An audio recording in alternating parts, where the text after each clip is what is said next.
The Portland Press Herald prides itself on its investigative reporting, which has uncovered some questionable policies under Maine Governor Paul LePage. But now the governor is pushing back in an unusual way.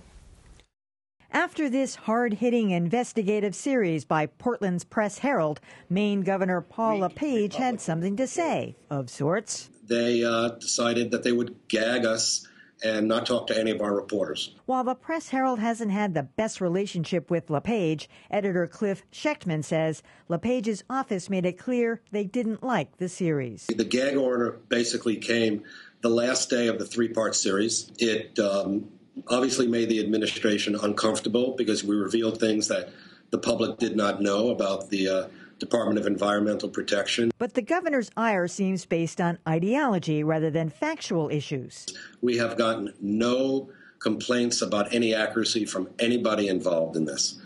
Their explanation is that our company, our newspaper, our sister papers have been unfair to them for the last couple of years. That's their point of view. Schechtman says the gag order will complicate reporting, but not that much. I'm smiling only because at the end of the day, they never talk to us much anyway. And if it's documentations we need, there are state and federal laws that require them. We'll have to do freedom of information requests. Meanwhile, LePage is now in hot water for making this vulgar comment about a state legislator. Senator Jackson claims to be for the people, but he's the first one to give it to the people without providing Vaseline. Now that LePage is doing damage control on that, he might reconsider his gag order.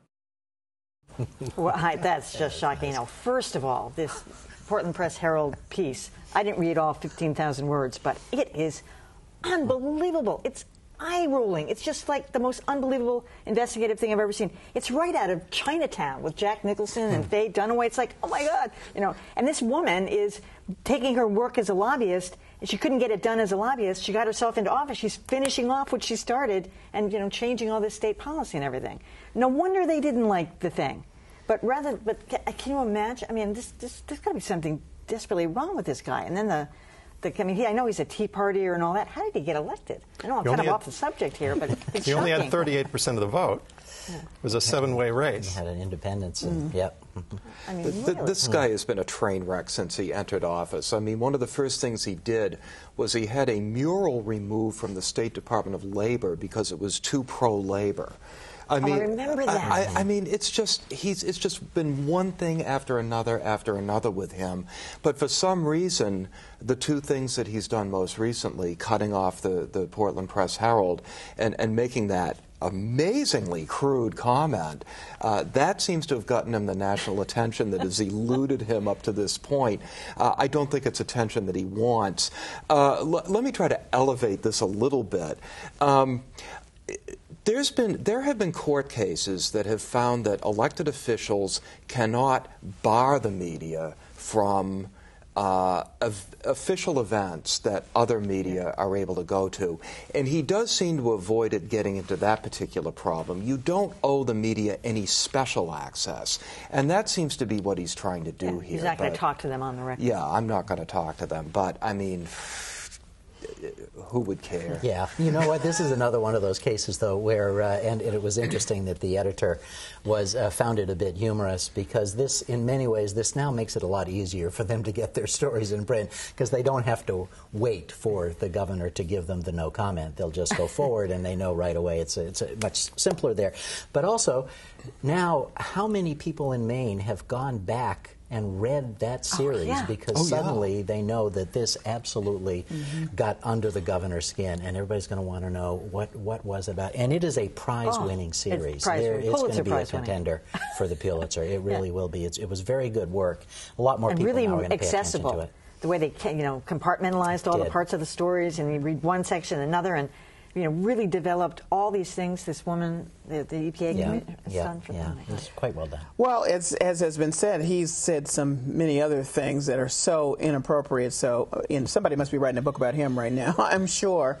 So I'm not surprised by this, but I'm always surprised when people think that barring the media is effective in any way. If anything, it spurs people to look more closely, more deeply.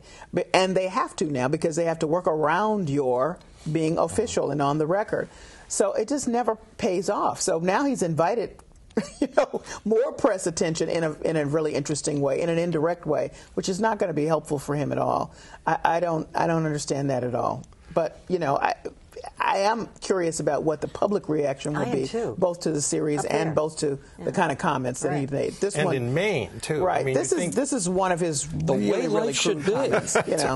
Men from Maine. Right. I agree with you, Tom, that this is a case where the paper is going to do very well. It's a chain of papers, right? Because it's all the same ownership, and the ownership is deeply Democratic. I mean, there's no question about that. That's his leverage in talking about this, is I think the publisher is married to a representative. The state representative is Democratic. Yeah. But in this case, I think the paper is going to come out very well. They are going to continue to put their best people on this to drive it home, and it's waving a red flag at a bull. So when is he up for re-election? That's a good question. This is 2013. I would guess next year. I mean, he was elected kind of in that Tea Party moment in 2010. Yeah. So that's. It reminds me of that old line that Harry Truman used to use: is that I don't give people hell. I just tell the truth, and they think it's hell. That's the governor thinks about. The newspaper isn't giving him hell. The newspaper is telling the truth. He thinks it's hell. That's good.